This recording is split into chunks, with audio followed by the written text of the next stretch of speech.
and welcome to Basic Bible Study. We are getting very near the end now of our study of Acts of the Apostles. We've seen Paul on trial before the Roman governor there in Caesarea Maritima, and a new Roman governor has now arrived, Porcius Festus. Chapter 25 talks about Paul's adventures with the new Roman governor. The first thing that the chapter tells us is that the Sanhedrin tries to get the new governor to send Paul down to Jerusalem for trial. And apparently, Porcius Festus has learned enough about the case so that he's not going to take the bait. Because, of course, what we're told again, and this is just, as I say, it almost sounds like a broken record at this point.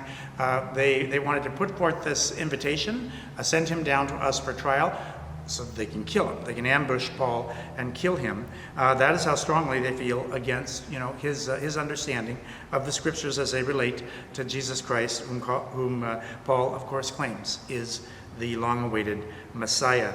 So Festus says that he's going to keep Paul here in custody in Caesarea, and if the leaders want to come and make their charges, they're going to have to come here.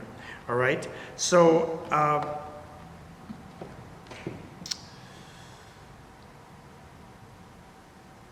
After spending no more than 8 or 10 days with them, he went down to Caesarea, and on the following day took his seat on the tribunal. This is the new governor, Festus, and ordered that Paul be brought in. When he appeared, the Jews who had come down from Jerusalem surrounded him and brought many serious charges against him, which they were unable to prove. In defending himself, Paul said, "I have committed no crime either against the Jewish law or against the temple or against Caesar." Bringing charges of crimes against Caesar, those would have been the serious crimes in Roman eyes. And that's what they would really have had to do to make a case against Jesus that was going to hold up with Rome. Because Rome didn't care about an arcane religious dispute among the Jews. They really didn't want to be bothering with this. It's like I say, it was like Pilate with Jesus. He tried every which way he could to get Jesus freed and was just, stymied one time after another, sending him to Herod, trying to offer them Barabbas when he figured they'd choose Jesus instead, and begging Jesus, won't you answer me because I have the power to free you. Even having him scourged, bringing him out and saying, "Look at the man. Isn't your blood thirsty, hate of him satisfied yet?" And they're all yelling, "Crucify him." And of course we know what happens. Well, Pilate just didn't want to be involved with this Jewish religious dispute, and neither does Porcius Festus. Paul defends himself. Verse 8, in defending himself, Paul said, I've just read that, "I've committed no crime either against the Jewish law or against the temple or against Caesar." Paul continues, I am standing before the tribunal of Caesar. This is where I should be tried. I have committed no crime against the Jews, as you very well know." He's speaking to the governor. "If I have committed a crime or done anything deserving death, I do not seek to escape the death penalty. But if there is no substance in the charges they are bringing against me, then no one has the right to hand me over to them. I appeal to Caesar." Then Festus, on conferring with his council, replied, "You have appealed to Caesar? To Caesar you will go." So Paul basically says the Jews have no case against him. They have no charges to bring that Rome would even care about trying to adjudicate, and that if he has in fact done anything that should be judged, it should be judged by Rome because he is a Roman citizen. And of course he knows that Rome has just absolutely, its interest in this kind of thing is nil. He's going to be safe before a Roman judge. And so Festus says, "That's fine, you can go then to Caesar."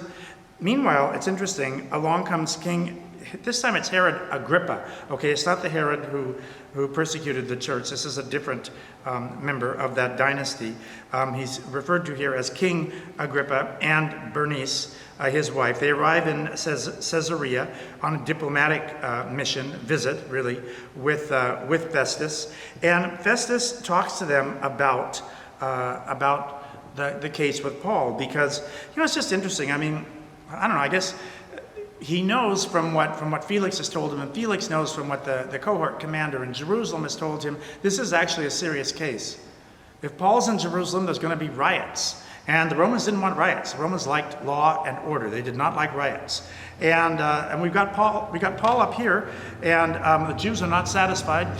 They want him dead. And now Paul has asked for a Roman trial, to go before a Roman magistrate. And Festus, of course, has the power to send him. He doesn't send him right away, though. Festus presents the question of Paul to Herod and to Queen Bernice, and they want to hear him as well. And I have a note to myself here to read verses 26 and 27. Festus is saying that I found that there is nothing deserving death or even imprisonment. So when he appealed to the emperor, I decided to send him. But I have nothing definite to write about him to our sovereign. Therefore, I brought him before all of you, and particularly before you, King Agrippa. All of you means the retinue of Jewish leadership that is there with the king and queen, all right? I brought Paul before all of you, and particularly before you, King Agrippa, so that I may have something to write as to the result of this investigation. For it seems senseless to me to send up a prisoner without indicating the charges against him. How prudent of Festus not to, send Paul to Rome saying, here's a Jewish prisoner who wants a Roman trial. I don't have anything to charge him with.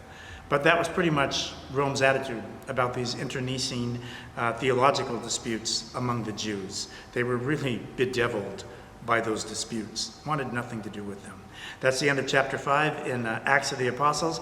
This is Basic Bible Study. Thank you for joining us. Hope to see you next time. God bless you.